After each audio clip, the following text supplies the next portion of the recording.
আজকের ভিডিওতে কথা বলবো নতুন গ্রাফিক ডিজাইনারদের সেরা 5টি ভুল নিয়ে। তাহলে চলুন শুরু করা যাক আজকের ভিডিও। আপনি কি গ্রাফিক ডিজাইনার হিসেবে কাজ শুরু করতে চান? এই সাধারণ ভুলগুলি এড়িয়ে চলুন, যা আপনার ক্রিয়েটিভিটিকে আটকে রাখতে পারে। এখানে নতুন গ্রাফিক ডিজাইনারদের করা 5টি ভুল এবং কিভাবে সেগুলি এড়িয়ে চলবেন তা তুলে ধরা হলো। Number 1, over complicated design. প্রথমে অত্যাধিক জটিল ডিজাইনগুলি আপনার নিষ্পত্তির সমস্ত টুল এবং প্রভাবগুলি নিয়ে দূরে চলে যাওয়া সহজ, কিন্তু সরলতা প্রায়শই জোরে কথা বলে। মনে রাখবেন, কম বেশি পরিষ্কার কার্যকর ডিজাইনগুলিতে ফোকাস করুন, যা আপনার মেসেজ স্পষ্টভাবে যোগাযোগ করে। Number 2, brief ignore. নাম্বার 2, সংক্ষিপ্ত অপেক্ষা করা। একজন ডিজাইনার হিসেবে আপনার ক্রিয়েটিভিটি অত্যন্ত গুরুত্বপূর্ণ, কিন্তু ক্লায়েন্টের চাহিদাগুলি ভুলে যাবেন না। সর্বদা আপনার কাজকে প্রজেক্টের লক্ষ্য এবং ক্লায়েন্টের প্রত্যাশার সাথে সারিবদ্ধ করুন। একটি সুন্দর ডিজাইন শুধুমাত্র তখনই কার্যকর হয় যদি এটি তার উদ্দেশ্যে পূরণ করে। নাম্বার 3, খারাপ টাইপোগ্রাফি টাইপোগ্রাফি পছন্দ করা। তৃতীয় নম্বর ভুল, টাইপোগ্রাফি পছন্দ।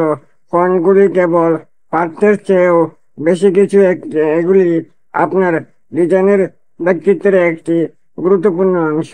অনেক বেশি ফন্ট বা পড়তে কঠিন স্টাইল ব্যবহার করা এড়িয়ে চলুন। কয়েকটি পরিপূর্ণ ফন্টে লেগে থাকুন, যা ডিজাইনকে উন্নত করে এবং উন্নত করে পাঠ্য পাঠযোগ্য করে তোলে। নাম্বার 4, ফিডব্যাক না চাওয়া। চতুর্থ, ফিডব্যাক না চাওয়া। গঠনমূলক গঠনমূলক ফিডব্যাক হলো উন্নতির জন্য একটি সোনার খনি। অন্যদের কাছে আপনার কাজ দেখাতে লজ্জা করবেন না।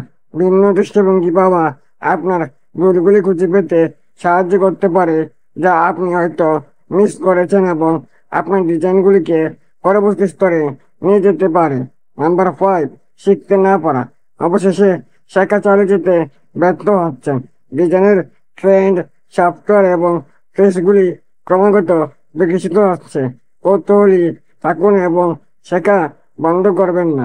টিউটোরিয়াল, কোর্স বা আপনার নিজের উপর পরীক্ষা নিরীক্ষার মাধ্যমে হোক না কেন, ক্রমাগত শেখা আপনার স্কিল তীক্ষ্ণ রাখে এবং আপনার কাজ আরো ক্রিয়েটিভ করে তোলে। সুতরাং আপনি যদি একজন নতুন গ্রাফিক ডিজাইনার হন, তাহলে এই ভুলগুলি থেকে দূরে থাকুন এবং আপনি আর্থিকজনকভাবে ডিজাইন তৈরি করেন পথে ভালো থাকবেন। অন্য কোনো টিপসের জন্য চ্যানেলটি সাবস্ক্রাইব করে সাথে থাকুন। কথা হবে পরের ভিডিওতে।